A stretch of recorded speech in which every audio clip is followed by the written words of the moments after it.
Hi, I'm Luis Guzman, and this is the second video to applications of Naihanchi Shodan. And the last video we ended with this movement right here. So after the block, the elbow, takedown, and then punch. Okay. So I didn't get into the too much of the application, but this, you're taking them down, you're throwing them down over your leg, and then you're punching. Okay. So here, boom, boom. Now, other applications to that would be when you're doing this movement, you're actually doing a break. So if someone throws a straight punch with their left hand, so it would be the same side, I come in. So the punch is coming in with this hand. So that means that when I go this way, I'll be outside their body. I'll just hold this up here just for a moment. Okay, so this right here, this is their arm. Okay, so either way, like this will be their left arm. If I step this way, I'll be on their outside. If I step this way, I'll be on the inside. So what I'm doing here is after I check, I block. Now I have the hand, I grab the wrist, and I'm pulling down, and I'm hyperextending the arm. I'm going in like that. So that is one application to that. I'm bringing the arm down, and then I'm coming in like that, and I'm breaking it, okay? So that's one application, bang, this way. Another application to that is I'm blocking down, I'm blocking a kick or a low attack, and I'm coming in and punching. Now, why am I just stopping here? This is just because this form was designed to work your kibadachi, work your horse stance, work your side maneuvers.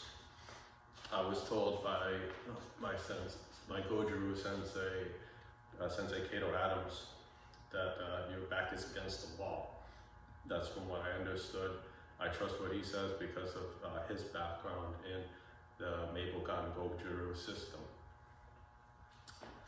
I might do another video on my lineage of the martial arts, which includes Nixiros Kenpo Karate, Shaolin Kenpo Karate, Gojuru Karate, as well as other martial arts. But for now, let's focus on Naihanchi. So again, here you're blocking against an attack. It's coming this way, coming towards you from your left, and then you're punching. Normally you would turn in and punch similar to the hands and the pinions, okay?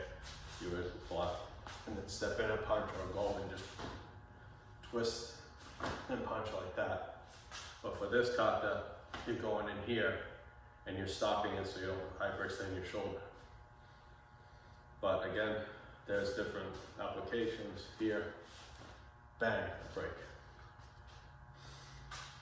And that brings me to the next part of the kata. After this, you cross and you do the double breaks here and here. So one application to that is you're blocking on the inside, doing a hammer fist. So this would be against a circular punch, and you're blocking here, and you're striking in low, and striking in low. So he's coming like this, so you go bang, bang, like that.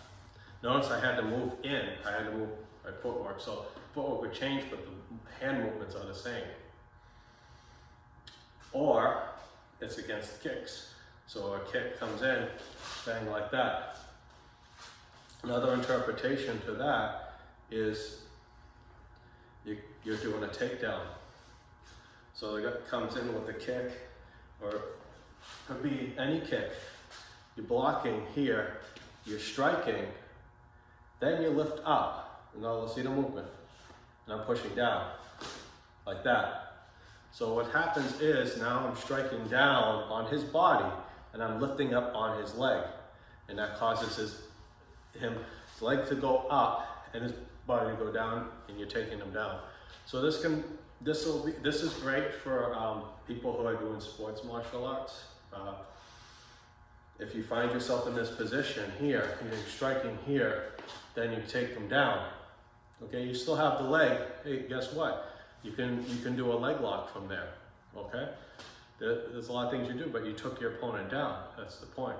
So I would encourage any martial artist, like especially sports martial arts, because to practice kata like Naihanchi, because there are a lot of hidden movements that will be very useful. There's a lot of joint manipulating movements that you might not see right away, but they'll come out the more you practice it. So again, in here, and then in here, and then I'm taking them down like that. And another application to that would be, again, with the breaks. So now I'm already in the middle of the technique. I'm going against the straight punch. It's coming in like this. I'm working on the outside, just like before, and I'm breaking. But this time, instead of coming to the side, I'm coming up.